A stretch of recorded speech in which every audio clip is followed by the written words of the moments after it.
ወንድ ከሴት መደበቅ ያለበት 6 ነገሮች። ለዚህ ቻናል አዲስ የሆናችሁ ሰዓቱ አሁን ነውና ሰብስክራይብ አድርጉ። ቪዲዮውን ላይክ በማድረግ ጀምሩ። ወንድ ከሴት መደበቅ ያለበት 6 ዋና ዋና ነገሮች። አንደኛ፣ ቀድሞ ከሌሎች ሴቶች ጋር የነበረውን ግንኙነት። ወንድ ወደ ቁም ነገሩ ህይወት ወይም ወደ ግንኙነት ከገባ በኋላ የቀድሞ ህይወቱን ባይናገር ለሁለቱም መልካም ነው። ያለፈው ነገር ዛሬ ላይ ማንንም ሲያስማማና ሲያግባባ ሲያፋቅር አይተንም ሰምተንም አናውቅም።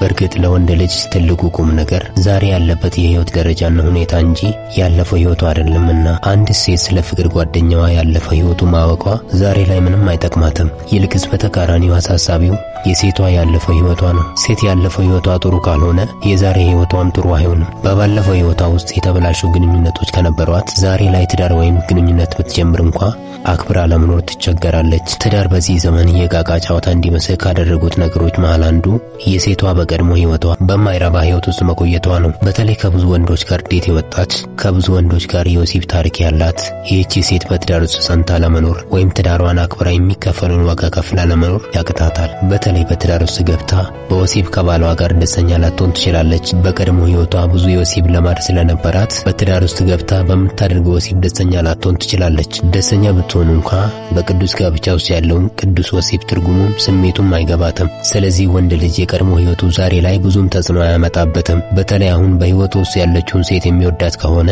የትናንትናውን ህይወት ለመርሳት የዛሬው ኑሮውን አክብሮ ለመኖር ዝግጁ ነው። በእርግጥ ያለፈው ህይወቱ የዛሬ ህይወቱ ላይ ተጽዕኖ አያመጣም ማለት አይደለም። ነገር ግን ወንድ ልጅ እንደ ሴት በባለፈው ህይወቱ ትዝታ ታስሮ የዛሬ ህይወቱን አያበላሽም። ስለዚህ ወንድ የቀድሞ ህይወቱን ከሴት ጋር የነበረውን ግንኙነት ለፍቅረኛው ወይም ለሚስቱ ባይናገር ይመረጣል። ለምን ቢባል ዛሬ በህይወት ውስጥ ያለችው የሚስቱን አእምሮ ይጎዳዋል፣ እንዳታምነው ያደርጋታል። ያለፈው ህይወቱን መናገሩ ለጊዜው ረፍት ሊሰጣት ይችላል። ከጊዜ በኋላ ግን የስጋት ህይወት ውስጥ ይከታታል። በተጣሉ ቁጥር እንኳን በዚያ ጉዳይ ልትሰርበው ትችላለች። ሴት አንድ ጊዜ የሰማችውን ነገር በፍጹም አትለቅም፣ መቼም አትረሳውም። ስለዚህ ለሴት ያለፈው ህይወትን አለመናገሩ ለሁለታቸውም መልካም ነው። ሁለተኛ፣ እሷን ሊያሳዝን የሚችል አይነት አስተያየት። ሴቶች አስተያየት መስማት ይወዳሉ። ነገር ግን የማያስደስታቸው ካልሆነ አስተያየቱን በጥላቻ ይወስዱታል። ለምሳሌ አንድ ሴት የማያምርባትን ልብስ ለብሳ ከቤት ስትወጣ አንድ ወንድ ልብሱን እንዳላማረባት ከነገራት ሴቷ ልብሱ እውነትም አላማረብኝም ማለት ነው ብላ በቀና አትወስደውም። ይልቅስ ነገሩን አዙረው ለኔ በጎ አመለካከት ስለሌለው ነው ብላ ታስባለች። ስለዚህ ሴት ልጅ ሊያሳዝናት የሚችል አስተያየት መስጠቱ አስፈላጊ አይደለም። የሚገርመው ነገር ብዙ ሴቶች ከወንዶች አስተያየት ለመስማት በጣም ይጓጓሉ። አስተያየቱን የሚሰጠው ወንድ ግን ሴቷ በምትፈልገው መንገድ ሐሳቡን ካልነገራት ወይ ደግሞ እርሷን ሊያስደስታት በሚቻል መንገድ አስተያየት ካልሰጣት መልሳ ልትጣላ ወይም ልታኮርፈው ትችላለች። ምናልባት እኮ የወንዱ አስተያየት ልክ ሊሆን ይችላል። ሴቶች ከወንድ ልጅ አስተያየት መስማት ቢፈልጉም ግን እውነተኛ የሆነ አስተያየት መስማት አይፈልጉም። የውሸት አስተያየት ሆኖ እነርሱን የሚያስደስት እንኳን ቢሆን ውሸቱን ይመርጡታል።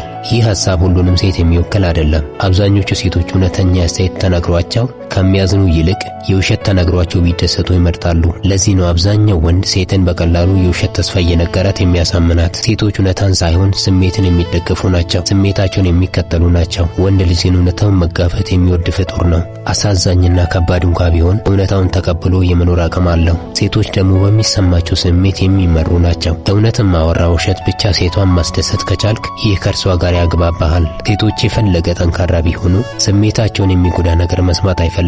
ውሸት ነግራቸው ብታረጋጋቸው ይመርጣሉ። ሶስተኛ፣ ምን አይነት ሴት እንደምትወድ አለመናገር። ጓደኛ የአንተ ታይፕ የሆነች ሴት ምን አይነት እንደሆነች በፍጹም አትንገራት። በተለይ አብራ ያለችው ሴት አንተ የምትወዳት አይነት ሴት ካልሆነች ይህ ማለት የምትወደው አይነት የሴት አቋምን ወይም የሴት ተክለሰውነት በፍጹም ለሚስትህም ይሁን ለፍቅረኛ አትንገራት። ሌላው ቀርቶ ፍቅረኛ ራሷ አንተ የምትወደው አይነት አቋም ያላት ሴት ከሆነች እኔ ያንቺ አይነት አቋም ያላትን ሴት እወዳለሁ፣ አቋምሽን የምወደው አይነት አቋም ነው እንዳትላት።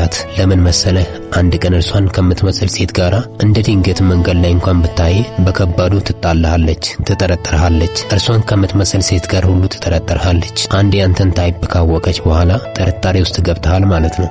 እኔን የምትመስል ሴት ካገኘ ቺት ያደርግብኛል የሚል የስጋት ሐሳብንና ስሜትን ትይዛለች። በወጣ በገባ ቁጥር በጣም ትጠረጥርሃለች። ከዚህ ሁሉ ያንተ ታይፕ የሆነች ሴት ምን አይነት እንደሆነች አትንገራት። በተለይ ደግሞ ምን አይነት የሴት ሰውነት እንደምትወድ በፍጹም አትንገራት። በኋላ ላይ አንተው በተናገርከው ነገር ትጠመድበታለህ፣ ሰላምን ታጣበታለህ። ምን አይነት ሴት እንደምትወዱ እንኳን ብትጠይቅህ እውነቱን አትንገራት። ቅዱሱ መጽሐፍ እንደሚለው እግዚአብሔርን የምትፈራ ሴት እርሷ ትመሰገናለች ብለህ እለፈው። አራተኛ በመጀመሪያው ቀን ወሲብ ላይ ያለባትን ችግር አትንገራት። ብዙ ጊዜ ያልጋ ላይ ጨዋታ ችግር ያለባቸው ወንዶች ብቻ ይመስለናል። ወሲብ ላይ ሴቶችም ችግር አለባቸው። ሴት በተለይ ለመጀመሪያ ጊዜ ካንተ ጋር ወሲብ ስታደርግ በራሷ ሙሉ የሆነ መተማመን አይኖራትም።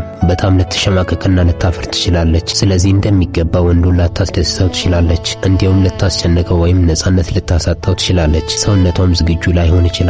ትልቅ የሆነ ፍርሃትና መሸማቀቅ ውስጥ ልትገባ ትችላለች። ምናልባት ወሲብ እያደረካትም ስሜት አልባ ልትመስል ትችላለች። ውስጧ ያለው ስሜት ሊገደብ ይችላል። ይታዘበኛል፣ ዱርዬ ናት፣ በወሲብ ብዙ ልምድ አላት ይለኛል በሚል ፍርሃት ነፃ ላትሆን ትችላለች። ራሷን ልትገድበውና ልትቆጣጠር ትችላለች። የምታደርጉት ወሲብ እስከማይመስል ድረስ ግራ ልታጋባ ትችላለች። ሴቶች አልጋ ላይ በራስ መተማመን ከሌላቸው በጣም ያስጨንቃሉ። ወሲብ እንድትጠላ ሊያደርጉህም ይችላሉ። እንኳን ደስ ልታገኝ ጭራሽ የሚያስጠላ ሙድ ውስጥ ልትገባ ትችላለህ። እነዚህ ጥቂቶቹ ችግሮች ናቸው።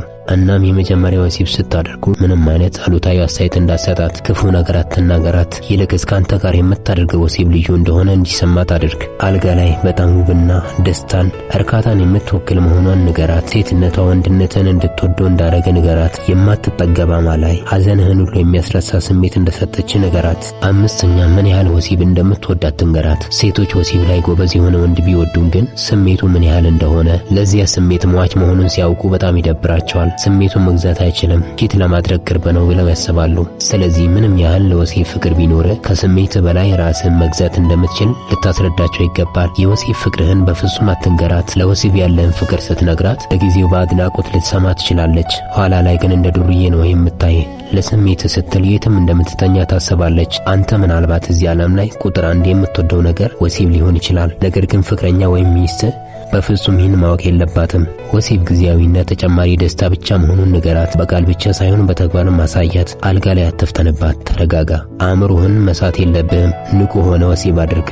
ወሲብ ስታደርግ ራስን የማታውቅና የማትቆጣጠር አይነት ወንድ ሆነ ከታየህ ታበቃለህ። ሰላምህን ነው የምታጣው። ሴት አጠገብህ እንድታልፍ እንኳን አትፈቅድልህም። በሄድክበት ሁሉ ወሲብ የምታደርግ ነው የሚመስላት። ስለዚህ ለወሲብ ያለን ስሜት ለዘላለም ደብቀው። ከሙሉ ስሜትህ ግማሹን ብቻ አሳያት። ሴቶች ለወሲብ ሟች የሆነን ወንድ እንደማይረባና እንደ ደካማ ነው የሚያዩት። ስሜትን ስትገዛ፣ ራስን ስትቆጣጠር ሴቶች ይገረሙብሃል። ስለ ስሜት ስናነሳ የወሲብ ስሜት ብቻ ሳይሆን ሁሉንም ስሜቶችን መቆጣጠርና መግዛት የምትችል ሰው መሆንህን ሲያውቁ ያኔ ባንተ ጉዳይ በራስ መተማመናቸውና አክብሮታቸው ይጨምራል። ስድስተኛ ስለ ቤተሰቧ የተሰማህን ክፉ ነገር አታውራ። ሴት ልጅ ከቤተሰቧ ጋር ከተጣላች በኋላ እነርሱ ያደረሱባትን በደል ታወራሃለች። አንተም ከእርሷ ጋር የእነርሱን መጥፎ ነገር እንድታወራ ልትፈልግ ትችላለች። አንተ ግን በፍጹም ስለ ቤተሰቧ ምንም አይነት ክፉ ነገር አትናገር። ዛሬ ካንተ ጋር ስለ እነሱ መጥፎ ነገር አውርታ የንዴት ስሜቷ ከወጣላት በኋላ እርሷ ያወራችውን ሳይሆን አንተ ስለ ቤተሰቧ ያወራኸውን አንድ በአንድ ታስታውሳለች። እናም ልክ ስትጣሉ ስለ ቤተሰቤ ምን አይነት ጥላቻ እንዳለ አውቃለሁ፣ ቤተሰቤን አትወድም፣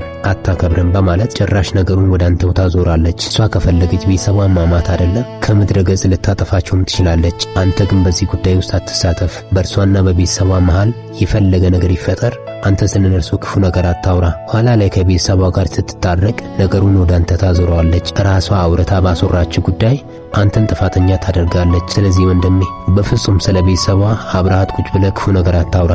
ኋላ ላይ ከቤተሰቧ ጎን በመቆም ትቀየርብሃለች። የፈለገ ነገር ይሁን ሴት ልጅ ከቤተሰቧ አንተን አታስቀድምህም። ከአንተ ጋር መኖር የፈለገችው ከቤተሰቧ በላይ አንተን ወዳ ሳይሆን ከአንተ ጋር ሆና ለምታገኘው ነገር ቅድሚያ ሰጥታ ነው። ስለዚህ ሴት ስለ ቤተሰቧ ክፉ ነገር ስታወራ አምናሃት አንተም አብረሃት እንዳታወራ።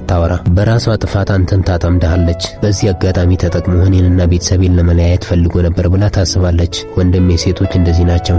በፍጹም በዚህ ጉዳይ እንዳታምናት። ክፍል 2 ይቀጥላል። እስካሁን ስለተከታተላችሁኝ አመሰግናለሁ። ለዚህ ቻናል አዲስ ከሆናችሁ ሰዓቱ አሁን ነውና ሰብስክራይብ አድርጉ። ቪዲዮንም ላይክ አድርጉ። ከወደዳችሁት ለሌሎች ሰዎች ሼር አድርጉ። አመሰግናለሁ።